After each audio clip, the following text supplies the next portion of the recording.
हाँ जी, हम टॉर्क कर रहे थे और टॉर्क में एक टॉपिक कर रहे हैं टॉपलिंग का।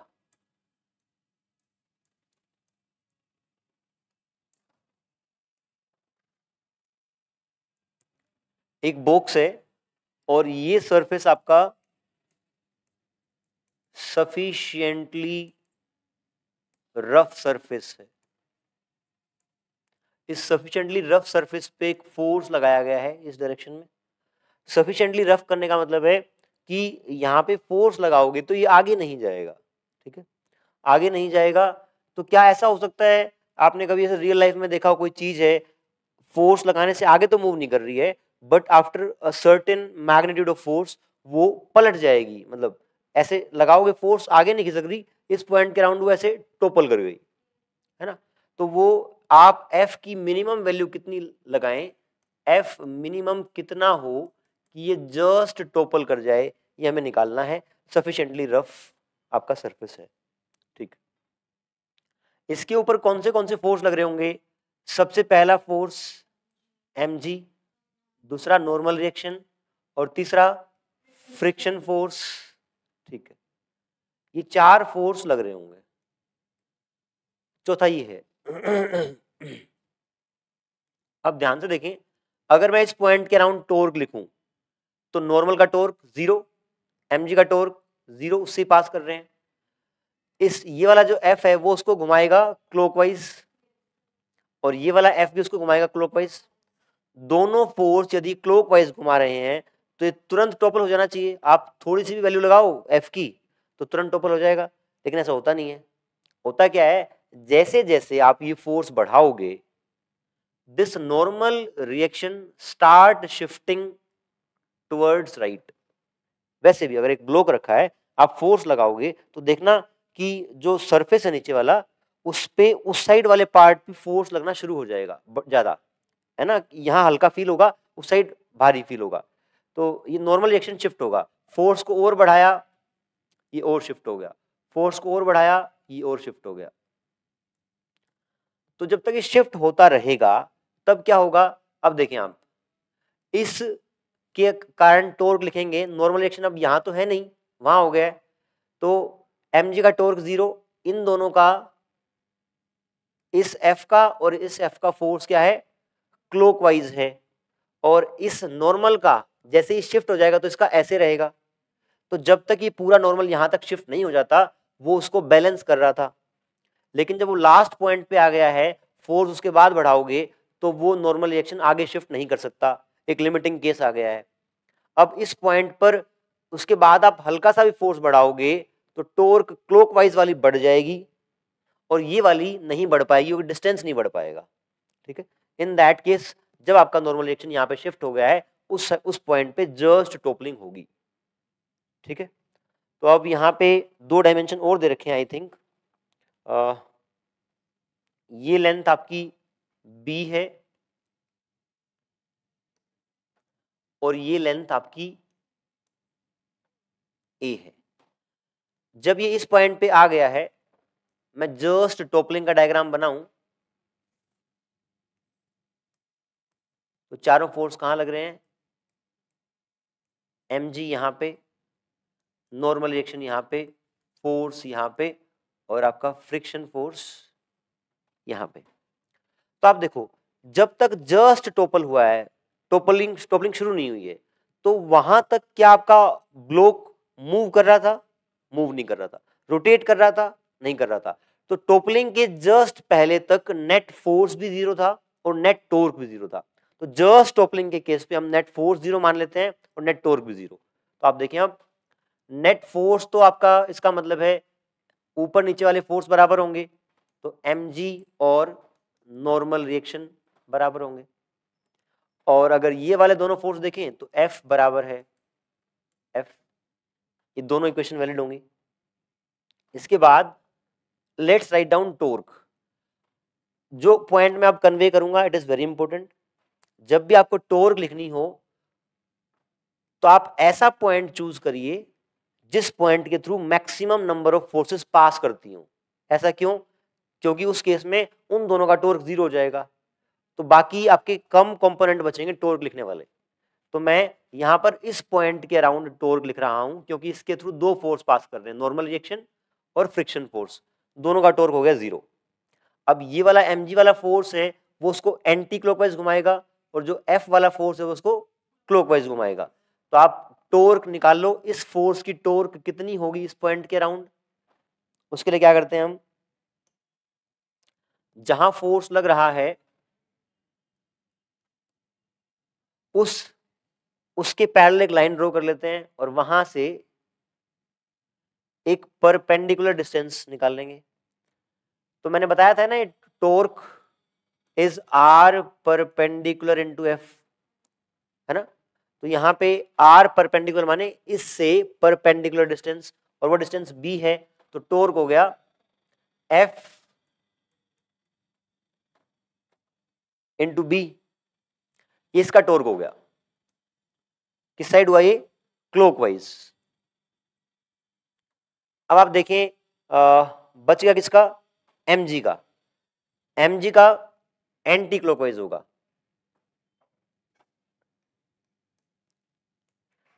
mg का जो फोर्स की लाइन है वो इस पॉइंट का परपेंडिकुलर डिस्टेंस ये है, और ये आपका a/2 रहेगा, a/2 रहेगा। तो it is mg a/2 anti clockwise direction में। इन दोनों टॉर्क को आप बराबर करेंगे, क्योंकि जस्ट टॉपलिंग तक आपका कोई रोटेशन हो नहीं रहा, तो दोनों को बराबर कर देंगे, तो it will be FB equal to mg a/2। Clear, दो ही का टॉर्क लग रहा है, दो का हमने कैंसिल कर दिया, ये आपका अब F आ जाएगा यहां से, F is mg a/2b। This is minimum force required for just toppling, mg a/2b। एक टॉपिक है अभी टॉपलिंग का, बाद में देख लेना।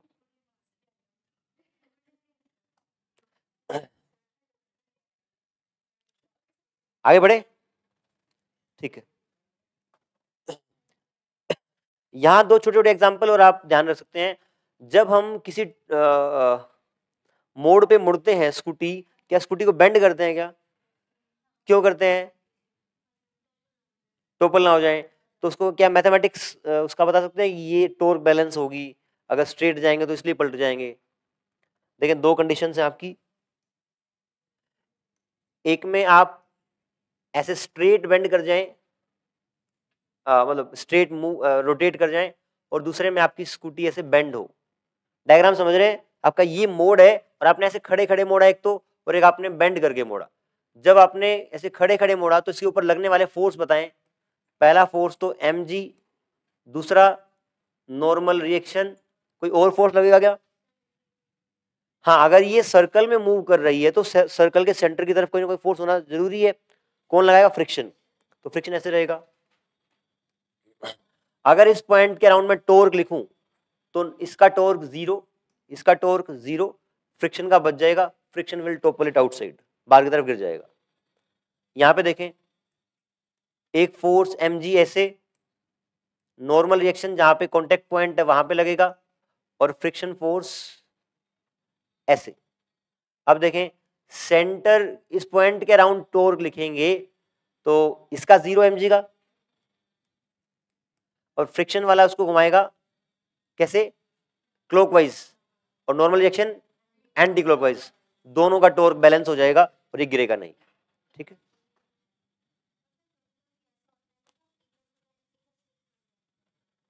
नहीं आप जब भी टोपल करेंगे बिना, अगर बिना बेंड करे गिरेंगे तो आप टोपल बाहर की तरफ ही गिरेंगे।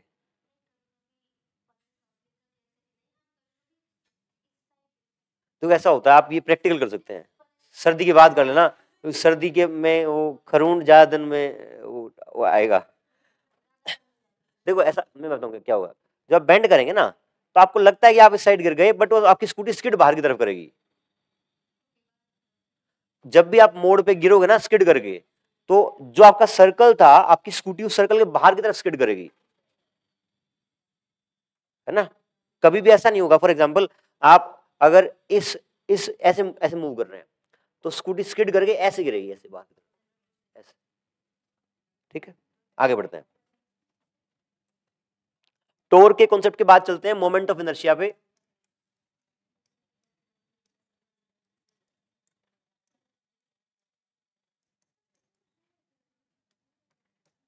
हाँ जी, मोमेंट ऑफ इनर्शिया को हम डिनोट करते हैं by symbol, by letter I. Moment of inertia का पैरेलल क्या है ट्रांसलेशनल मोशन में? मास। वहां मास था, यहां मोमेंट ऑफ इनर्शिया है। तो ये टर्म लेके आते हैं हम। फॉर एग्जांपल एक रैंडम शेप्ड बॉडी है और इस एक्सिस के अराउंड ओमेगा से मूव कर रही है। ये एक पार्टिकल मैंने मान लिया m1 मास का। क्या ये m1 मास का पार्टिकल रोटेट कर रहा होगा एक r1 रेडियस के? जब ये पूरी बॉडी रोटेट कर रही होगी तो सिंगल पार्टिकल जो मैंने मार्क किया है, क्या उसका मोशन सर्कुलर होगा? सर्कुलर होगा। मैं कोई और पार्टिकल कंसीडर कर लूं, यहां पे ये भी सर्कल में मूव कर रहा होगा, लेट्स से इसका रेडियस r2 है। ऐसे जो भी पार्टिकल इस बॉडी में होंगे सबके सब का सर्कुलर मोशन रहेगा विद सेम एंगुलर स्पीड, है ना? सबकी एंगुलर स्पीड सेम रहेगी, हर पार्टिकल सेम टाइम में सेम थीटा ट्रेवल करेगा। बट क्या हर पार्टिकल की वेलोसिटी सेम रहेगी? क्या वेलोसिटी सेम नहीं रहेगी, क्योंकि v equal to r omega होता है। v is r omega, omega सबका सेम है, r जितना r होगा उस हिसाब से आपका v तय हो जाएगा। अगर ऐसे कोई पार्टिकल, कोई बॉडी रोटेट कर रही है अपनी एक्सिस के अराउंड और मुझे काइनेटिक एनर्जी का एक्सप्रेशन लिखना है, तो मैं लिखूंगा half m1 v1 square plus half m2 v2 square, और फिर जितने भी पार्टिकल्स हैं उसमें मैं सबका लिख दूंगा ऐसे। हाफ m1 v1 की जगह लिखूंगा r1 ओमेगा का square, half m2 r2 omega का स्क्वायर, एंड सो ऑन। यहां पे देखें आप, हाफ ओमेगा स्क्वायर यहां भी कॉमन आएगा, मतलब ओमेगा स्क्वायर यहां भी बनेगा, यहां बनेगा, हर टर्म में ओमेगा स्क्वायर बनेगा, हर टर्म में हाफ भी बन रहा है। तो हाफ मैंने लिख लिया और साथ में लिख दिया हाफ ओमेगा स्क्वायर, पहले आप बाहर लिख लें, और साथ में आ जाएगा पहले पार्ट में बचा m1 r1 square, m2 r2 square, and so on. अब इस टर्म को जो ब्रैकेट में लिखी है इसको मैं लिख सकता हूं half summation mi ri square into omega square. This is kinetic energy. Translational motion में काइनेटिक एनर्जी का फॉर्मूला था हाफ mv स्क्वायर। हाफ तो यहां भी है, यहां भी था, यहां पे वेलोसिटी का स्क्वायर है, यहां पे एंगुलर वेलोसिटी का स्क्वायर है। जो मास की जगह टर्म आई है वो ये आई है, ठीक है? तो इस टर्म को आप बोलेंगे मोमेंट ऑफ इनर्शिया। जब भी आपके पास n नंबर ऑफ पार्टिकल्स हो, उनका मास इनटू देयर रेडियस का स्क्वायर का प्रोडक्ट करके फिर उन सब टर्म्स को ऐड कर देंगे तो आपका मोमेंट ऑफ इनर्शिया कहलाएगा, ठीक है? इसमें कुछ सवाल करेंगे हम।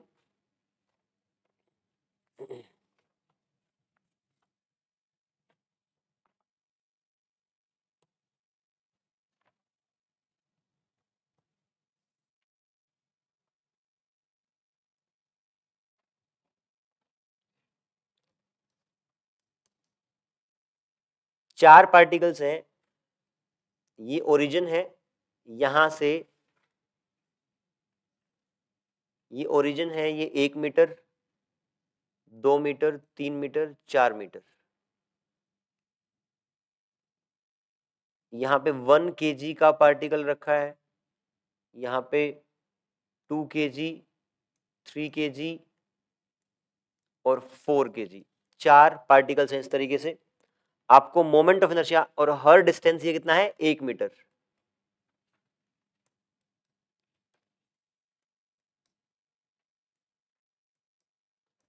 आपको मोमेंट ऑफ इनर्शिया निकालना है around this axis, let's say this is A B, और इस एक्सिस के राउंड ये मान लीजिए सी डी, ये आपको निकालना है। फॉर एग्जाम्पल हमें निकालना है moment of inertia around A B. कैसे करेंगे? हर पार्टिकल का मास इनटू रेडियस का स्क्वायर और फिर ऐड कर देंगे। पहला पार्टिकल का mass 1 kg into r square, r कितना है 1,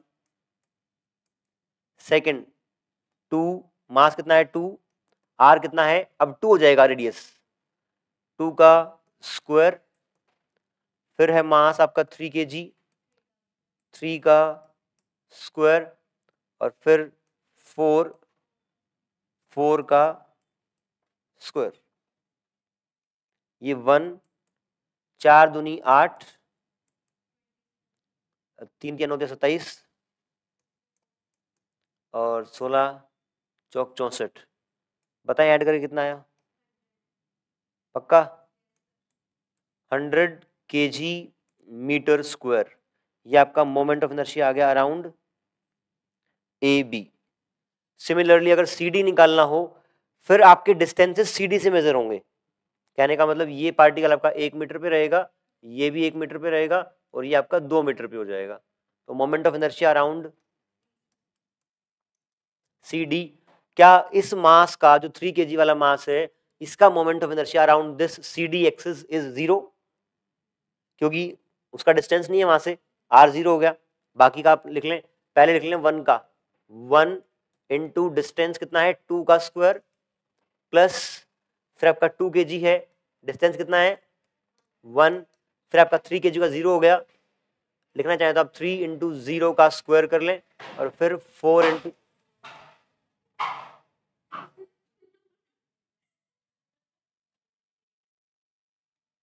बताएं कितना आया?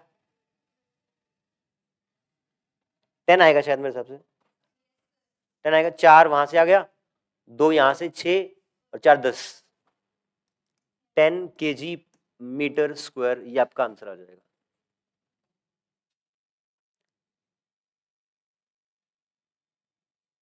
क्लियर? ये तूने कुछ अच्छा चेंज किया है, क्या किया है कल इसमें? अब राइटिंग अच्छी आ रही है, कुछ तो चेंज किया कुछ? नहीं, वो उल्टे वाले में वो गड़बड़ किया था, यहाँ पे ये वाला अब वो ठीक हो गया।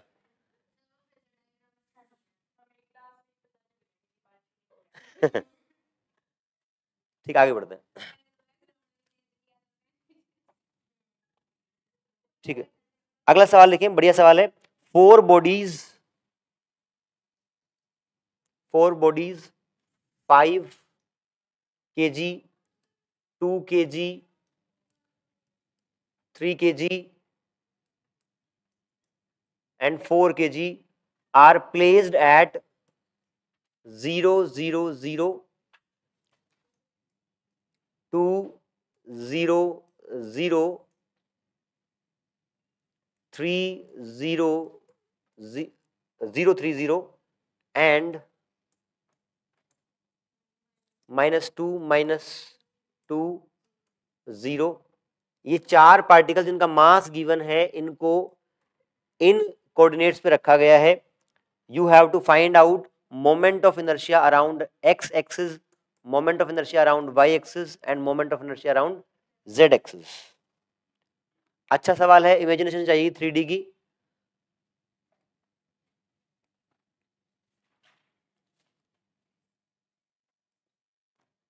यहां पे लेट से आप मान लें ये एक्स एक्सिस है, ये वाई एक्सिस है और ये जेड एक्सिस है। ये y और z और y को आप प्लेन में ही माने और x ऐसे परपेंडिकुलर एक तरीके से, ठीक है। क्या x y z हम रेंडमली मान सकते हैं किसी को भी? क्या नहीं, रेंडमली नहीं मान सकते। आप एक ये पॉइंट ध्यान रख सकते हैं, क्या जो भी 3 एक्सिस होंगी, जब आप x क्रॉस y करेंगे तो उससे z मिलना चाहिए। यहाँ पे देखें आप, x बाहर की तरफ लिया है और y ये है और z ये है, तो मैं x क्रॉस y करूंगा तो ऐसे z मिल रहा है। उल्टा ऐसा नहीं कि यहाँ पे x कर दिया यहाँ y कर दिया, सीक्वेंस में होना चाहिए, ठीक। अब यहाँ पे आप पॉइंट्स लोकेट कर लो। पहला पॉइंट कहाँ पे है? ओरिजिन पे है। अगला पॉइंट x2 है तो यहां पे आ गया है कहीं,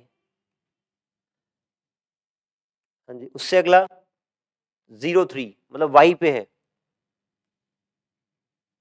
y पे है आपका यहाँ पे, और x और y इस प्लेन में कहीं यहाँ इस टाइप से होगा यहाँ पे, मतलब ये आप ऐसा समझें इसको,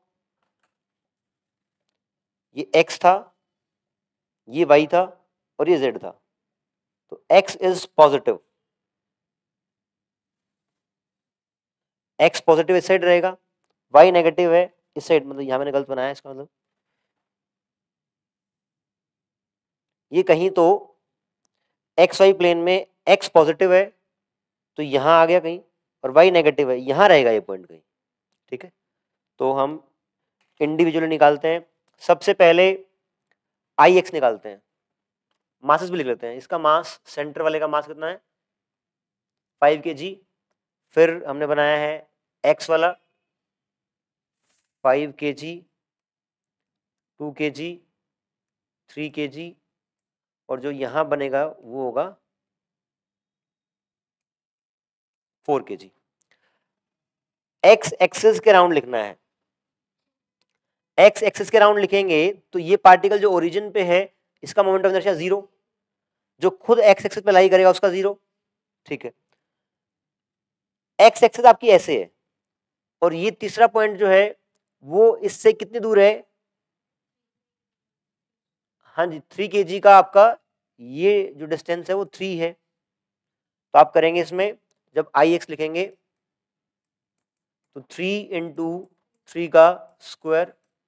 अभी आपको देखना है एक्स एक्सिस से जो चौथा पॉइंट बचेगा उसकी दूरी कितनी है, वो पॉइंट एक्स कितना है, अरे दोनों ही नेगेटिव है, वहां पे दोनों ही नेगेटिव है, ये पॉइंट ध्यान रखना, थोड़ा सा दोबारा बना रहा हूं मैं। एक्स कहां पे है, एक्स आपकी तरफ है, वाई ये है और जेड ये है, पार्टिकल एक्स में भी नेगेटिव है और वाई में भी नेगेटिव है, तो पार्टिकल यहां पे रहेगा। हम किससे कंसर्न है, एक्स से दूरी कितनी होगी, एक्स से दूरी आपकी -2 है तो 2 रहेगी। देखो अगर सिर्फ एक्स वाई एक्सिस ऐसे बनाए हम, ये एक्स एक्सिस है, ये वाई एक्सिस है, और एक्स भी नेगेटिव है वाई भी नेगेटिव है, -2 यहां पार्टिकल है। इस पार्टिकल की एक्स एक्सिस से दूरी कितनी हुई, 2 ही ना,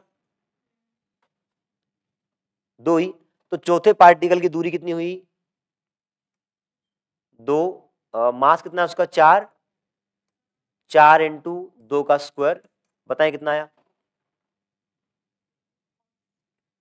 43 kg मीटर स्क्वायर। आई वाई निकालना हो तो पहले वाले पार्टिकल का यहां भी 0 रहेगा, इसमें इस पार्टिकल का भी 0 हो जाएगा क्योंकि वाई एक्सिस पे है, बचा ये, अगर ये सेकंड पार्टिकल, बेसिकली ये सेकंड पार्टिकल का कोऑर्डिनेट है एक्स पे 2, अगर ये इस साइड बाहर x है, ये y है, पार्टिकल आपका x2 पे सिचुएटेड है, तो y एक्सिस पे कितना दूर हुआ 2, तो 2 इंटू 2 का स्क्वायर, बच गया तीसरा पार्टिकल।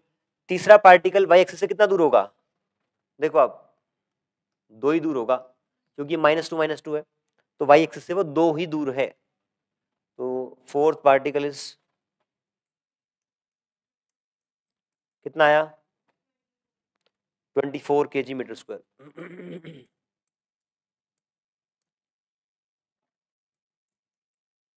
आई जेड जब निकालेंगे,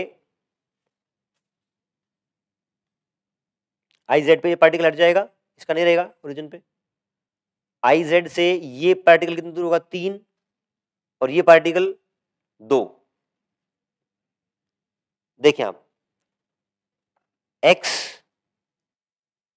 वाई और जेड, पहला पार्टिकल ओरिजिन पे है उसका मोमेंट ऑफ इनर्शिया नहीं रहेगा, दूसरा एक्स पे 2 है, तो एक्स पे 2 है तो इसकी दूरी जेड से कितनी हुई 2, दूसरा वाई पे 3 है तो 3, और जो पार्टिकल यहां हुआ 2 यहां से था, 2 यहां से था, तो उसको जब ये डिस्टेंस निकलेगा, आप देखो ध्यान से, ये डिस्टेंस निकलेगा तो आपका 2√2 हो जाएगा, क्योंकि z एक्सिस ऐसे है, अब ऐसे है, तो आपको ये वाला डिस्टेंस रिक्वायरमेंट होगा, तो 2 और 2 ये था, तो ये आपका 2√2 हो जाएगा।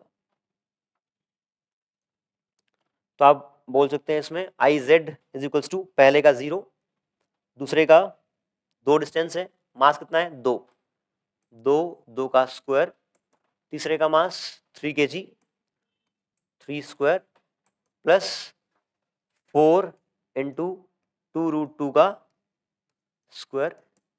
सोल्व करें, शायद 67 आंसर आना चाहिए, 67। इमेजिन करना आना चाहिए आपको, कोऑर्डिनेट पे पार्टिकल कहाँ पे सिचुएटेड है, डिस्टेंस कितना कैलकुलेट करेंगे, I X I Y I Z निकालते हो। बढ़िया सवाल है।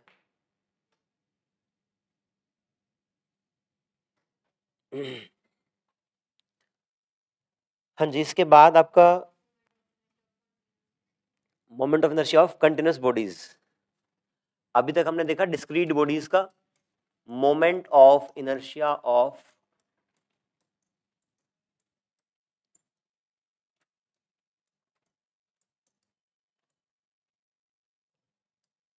अगर आपको एक रिंग गिवन है, रिंग का मोमेंट ऑफ इनर्शिया इस एक्सिस के राउंड निकालना है, तो कितना होगा? रिंग का मास m है, क्योंकि रिंग का सारा मास उस एक्सिस से r दूरी पर ही है, तो सबका m1 r square m2 r square करके m r स्क्वायर ही आ जाएगा। Moment of inertia of ring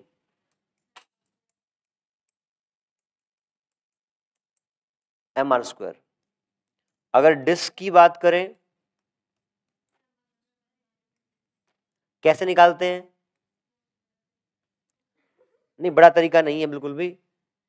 हम क्या करते हैं, यहां पे देखो, क्या एक डिस्क को हम रिंग से मिलके बना हुआ मान सकते हैं? मान सकते हैं। तो हम डिस्क को रिंग्स में डिवाइड करेंगे, रिंग का मोमेंट ऑफ इनर्शिया ऑलरेडी पता है, तो यहां से r दूरी पे एक रिंग लेंगे, छोटी सी थिकनेस dr की। अगर मैं रिंग डिस्क को ऐसे इस साइड से देखूं तो ऐसे दिखेगी, r दूरी पे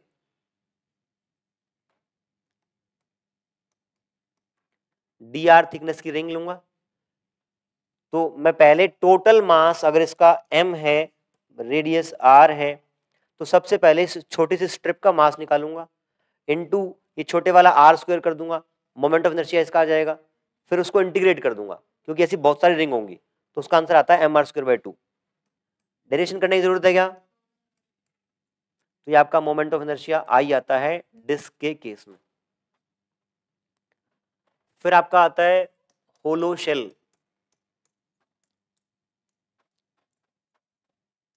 मास m, रेडियस r,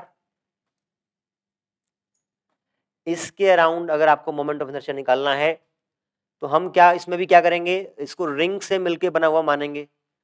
एक होलो शेल है, एक बड़ी रिंग, फिर छोटी छोटी छोटी छोटी से करते हुए हम स्फीयर बना सकते हैं। तो यहाँ भी इंटीग्रेट करना पड़ेगा, रिंग्स को के पार्ट में ब्रेक करके, डिफिकल्ट इंटीग्रेशन है, हम डायरेक्टली यूज कर रहे हैं moment of inertia 2/3 mr square. Solid sphere का,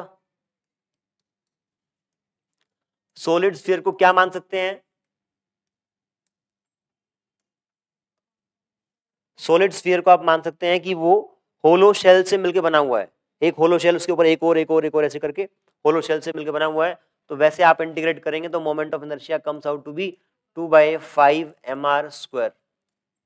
ठीक है, अब यहाँ पे आप कंपेयर करें होलो शेल को और सॉलिड स्फीयर को। अगर दोनों का मास m और रेडियस r है, होलो शेल है, उसका सारा मास एक उसके ऊपर शेल के मतलब बाहर है, और सॉलिड स्फीयर का क्या है, सारे स्पेस में मास है। दोनों का मास और रेडियस सेम है, तो आपके हिसाब से मोमेंट ऑफ इनर्शिया किसका ज्यादा होना चाहिए, और क्या लॉजिक है? फॉर्मूला तो आपको पता है, ये पता लग गया। उस फॉर्मूले के अलावा कोई और लॉजिक पता हो?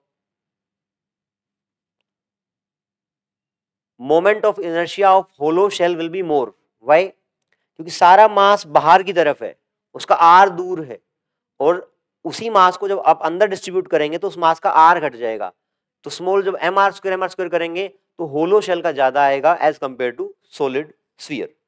वैसे आप चेक कर सकते हैं, हमने फॉर्मूला निकाला अभी, इसका ये था, होलो शेल का क्या था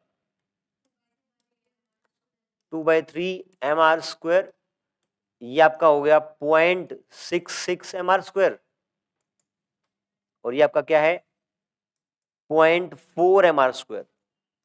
ये पॉइंट कैसे समझ रहे हैं ना, अब ये 4/10 हो जाएगा तो 0.4 आ गया, ये आपका 2/3 है तो 0.66 आ गया। तो moment of inertia of hollow shell is more because mass is concentrated at the perimeter या सर्कमफेरेंस कहें इसको, ठीक। इसके बाद आपका आता है मोमेंट ऑफ इनर्शिया ऑफ, हाँ सिलेंडर का भी कर सकते हैं, एक रोड का आता है।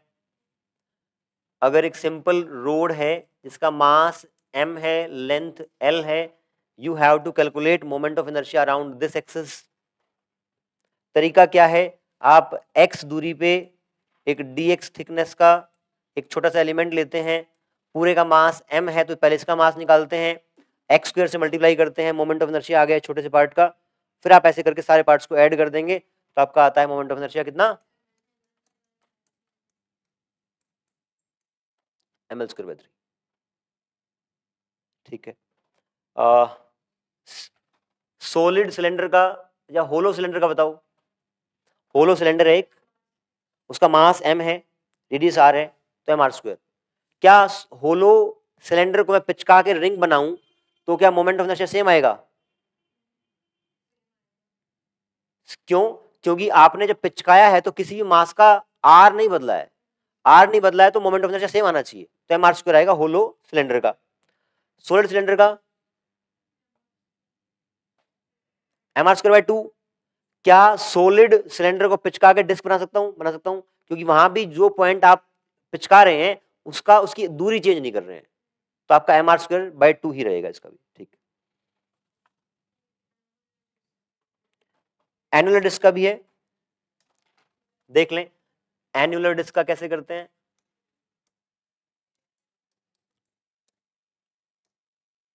एनुलर डिस्क होती है जो बीच में से खाली है और बाहर इस पार्ट में आपका मटेरियल है, ये रेडियस आपका r1 है और ये रेडियस r2 है, टोटल मास इज m। अगर मुझे इस एक्सिस के अराउंड मोमेंट ऑफ इनर्शिया निकालना है तो मैं क्या करता हूं, यहां से r दूरी पर एक सर्कल, एक छोटी सी डिस्क ले ली है, मटेरियल कहां पे, यहां पे अंदर होलो है, तो सबसे पहले मैं इस रिंग का निकालूंगा, इसका मास निकालना पड़ेगा। मास per unit area is πr2² minus πr1²। बताएं ठीक लिखा है क्या? बड़ी डिस्क में से छोटे का एरिया निकाल दिया तो मास पर यूनिट एरिया आ गया। अगर मैं इस छोटी वाली रिंग का एरिया मल्टीप्लाई कर दूं तो dm आ जाएगा। बताएं ये बात समझ में आती है क्या? अगर इस स्ट्रिप को मैं कट करके ओपन कर दूं तो रेक्टेंगल बनेगा, 2πr dr, 2πr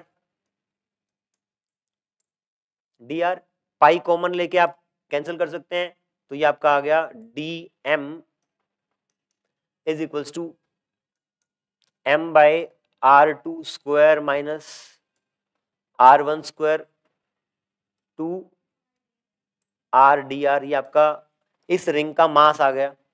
इस रिंग का मोमेंट ऑफ इनर्शिया निकालना है di, तो m dm into r² multiply कर दें तो 2m r2² minus r1² r³ dr। ये इस छोटे से पार्ट का मोमेंट ऑफ इनर्शिया आ गया। इसको डायरेक्ट कोई फॉर्मूला याद करने की कोई तरीका नहीं है, इंटीग्रेट ही करना पड़ता है। हाँ अगर आप लास्ट याद करना चाहो तो आपकी मर्जी है। इसको इंटीग्रेट करेंगे i के लिए, ये सारा पार्ट कांस्टेंट है, उसका इंटीग्रेशन क्या आएगा r⁴ 4/4।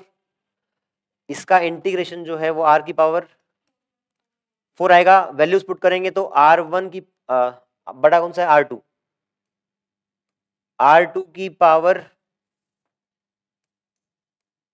4 माइनस R1 की पावर 4/2 हो जाएगा। बताएं।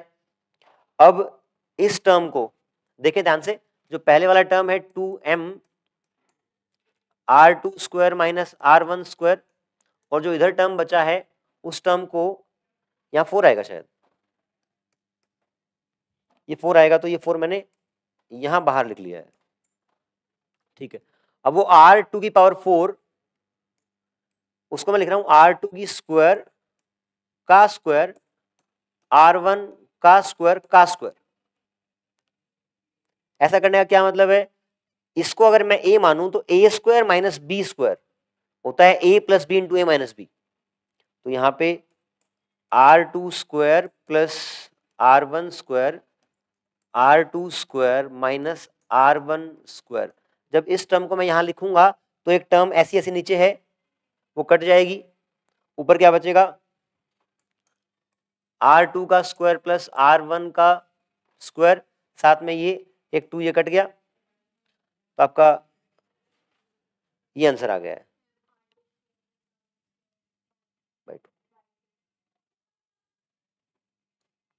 ठीक है, इसके बाद आपकी दो थ्योरम आती हैं,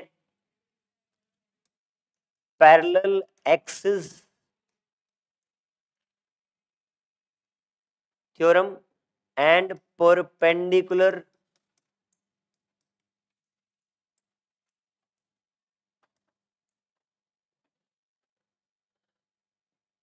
पहले करते हैं परपेंडिकुलर एक्सिस थ्योरम। ये सिर्फ 2D ऑब्जेक्ट्स के लिए ही एप्लीकेबल है। क्या स्फीयर 2D ऑब्जेक्ट है? नहीं है, तो उसके लिए नहीं लगेगी वो। ये आपकी किसी भी ऑब्जेक्ट के लिए एप्लीकेबल है। यहां पे मान लें आपकी एक एग्जांपल ले लेते हैं, या कोई रैंडम शेप बॉडी ले लें आप, बट ये है प्लेन, एक शीट है। इस शीट में अगर आपको एक any axis which is lying in the plane, जरूरी नहीं कि उसके सेंटर से पास करे, बस वो एक्सिस उसके प्लेन में होनी चाहिए। अगर ये अगर टेबल है तो ऐसी एक्सिस जो इस प्लेन में लाई कर रही है, इसके अराउंड इसका मोमेंट ऑफ इनर्शिया हम देख रहे हैं। अगर ये पता है, लेट्स इसको बोल दिया आई एक्स, जिस एक्सिस के अराउंड आपको पता है उसके परपेंडिकुलर एक्सिस उसी प्लेन में, कहने का मतलब अगर इस प्लेन में इसको आपने आई एक्स बोल दिया इसके राउंड, तो इसके परपेंडिकुलर इस एक्सिस के राउंड इस शीट का जो मोमेंट ऑफ इनर्शिया है वो आपका आई वाई है। आपको आई एक्स और आई वाई नोन है, तो तीसरी एक्सिस जो कि उस प्लेन के परपेंडिकुलर है और उन दोनों के इंटरसेक्शन से पास कर रही है, उसके अराउंड जो आई जेड है, I Z is I X plus I Y, I X plus I Y आपका परपेंडिकुलर एक्सिस थ्योरम है। यूज क्या है, फॉर एग्जांपल आपने अभी डिस्क का निकाला, डिस्क का मोमेंट ऑफ इनर्शिया इस एक्सिस के अराउंड निकाला। अगर आपसे कोई पूछ ले इस डिस्क का मोमेंट ऑफ इनर्शिया आप बता दें, axis lying within the plane of disc and passing through it centre, तो कैसे निकालेंगे?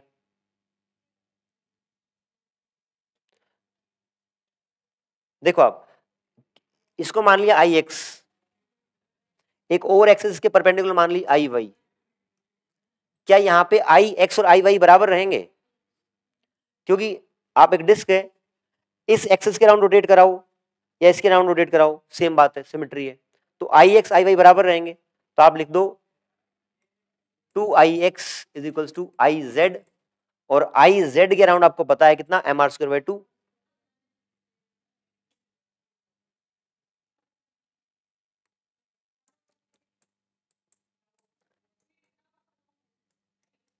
आई X is M R square bye,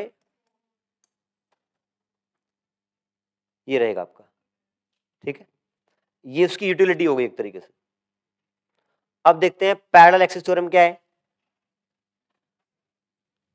parallel axis theorem में अगर कोई भी एक रैंडम शेप्ड बॉडी है उसके सेंटर ऑफ मास से पास होने वाली एक्सिस के अराउंड आपको मोमेंट ऑफ इनर्शिया पता है ICM, and you want to calculate moment of inertia of this body around the axis parallel to this axis and at a distance d from the previous axis. इस case में इसके around यदि moment of inertia I है तो I will be ICM plus MD square. ये आपकी parallel axis theorem है. कैसे यूज करेंगे? इस सिलेंडर इस डिस्क में आपने इस डिस्क के अंदर ही लाई करने वाले, फॉर एग्जांपल ये डिस्क है, उस डिस्क से टेंजेंट है वो एक्सिस और उसी प्लेन में लाई कर रही है, उसके अराउंड मोमेंट ऑफ इनर्शिया निकालना है. कैसे निकालेंगे? सवाल समझ में आया क्या? निधि सब जा रहा है ऊपर से दाएं बाएं निकल के कहीं कहीं से जा रहा है ना, तो बताती क्यों नहीं?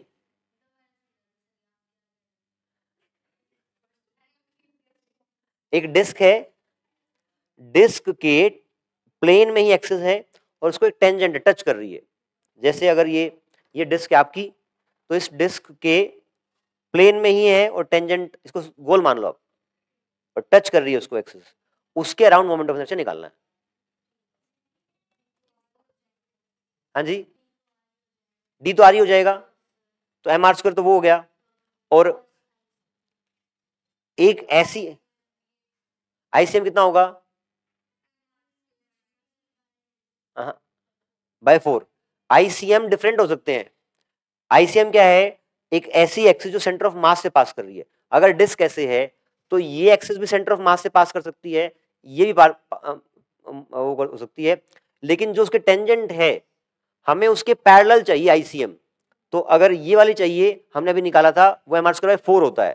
तो MR square by 4 plus MR square 5 MR square by 4. इसको आप, ये डायग्राम एक्यूरेट नहीं है, इसको आप थोड़ा ऐसे बनाएं, ऐसे बनाएं. उसके प्लेन में है और टेंजेंट है, तो MR 5 MR स्क्वायर बाय 4. ठीक. इसी की यूटिलिटी आप करें. अगर एक रोड है, मास M, लेंथ L, इसके इस एक्सिस के अराउंड मोमेंट ऑफ इनर्शिया निकालना है. हमने निकाला था एक्सिस के मतलब जो एक्सिस उसके एंड पॉइंट से पास कर रही थी, अब सेंटर से पास कर रही है, इसके अराउंड निकालना है I. निकालें. ये ICM मान लें. ICM अननोन है यहाँ पे, लेकिन ये वाला I पता है. ये कितना है? ML स्क्वायर बाय 3 है. डिस्टेंस कितना है? D is L by 2.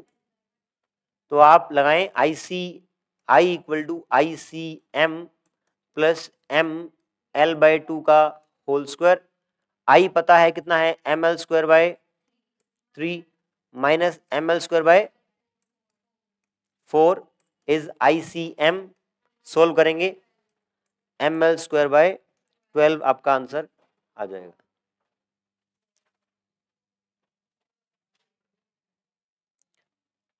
ठीक है. इसके बाद आप निकालें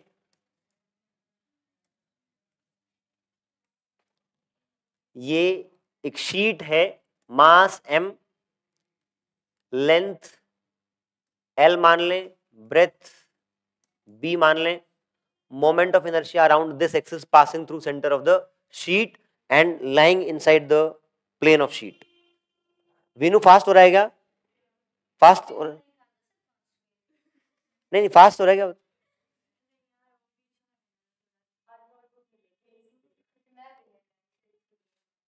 चलो वो अलग बात है, वैसे समझ में तो आना चाहिए, आ रहा है. ठीक. हाँ जी. मोमेंट ऑफ इनर्शिया कैसे निकालेंगे इस शीट का अराउंड दिस एक्सिस? क्या इस शीट को ऐसे पिचका सकते हैं? क्योंकि वैसा करने पे ये पॉइंट यहां से उठ के यहां पे आ जाएगा, उसका डिस्टेंस नहीं बदलेगा उस एक्सिस से. तो और इसका आपको पता है रोड का क्या होता है? ML square by 12. तो इस एक्सिस के अराउंड कितना हो गया? I इज, इस एक्सिस के अराउंड कितना होगा? नहीं, इसके अराउंड बेटा.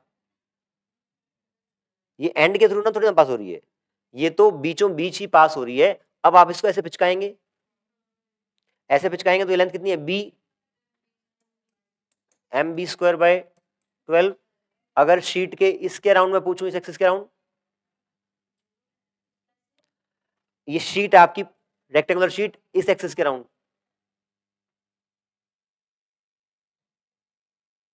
आई एक्स पता है, आई वाई पता है, आई जेड निकालेंगे, दोनों को ऐड कर देंगे, आई जेड m/12 कॉमन आ जाएगा, l² प्लस b²।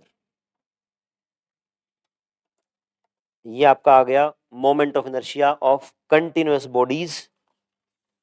इसके बाद आपका पार्ट बचा है एंगुलर मोमेंटम, और कर लेते हैं।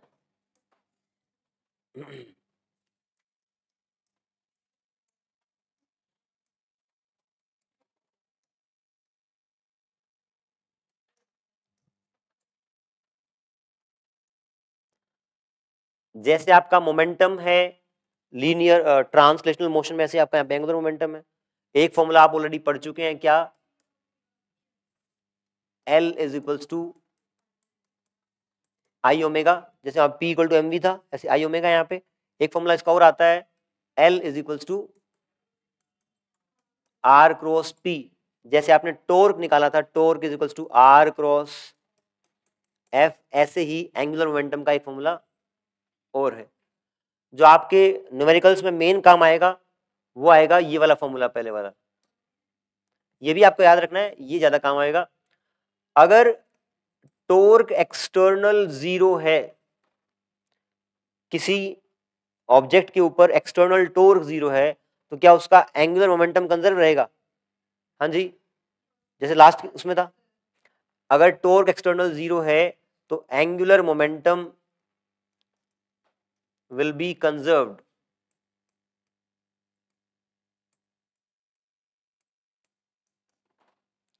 L will be conserved, और L आपका कंजर्व रहेगा यहाँ पे। इसके ऊपर बेस्ड आपके सवाल कैसे आते हैं कि आपकी अर्थ रोटेट कर रही है और एकदम उसका मास श्रिंक हो गई, रेडियस आपका आधा हो गया, मास उतना ही है, तो ओमेगा पे क्या फर्क पड़ेगा? तो आई, इसमें ऐसा करते हैं आप, I1 ω1 equal to I2 ω2। Angular momentum पहले और बाद में कंजर्व करते हैं। इसके सवाल हम कल करेंगे, है ना? इतना ही करते हैं। क्या करें?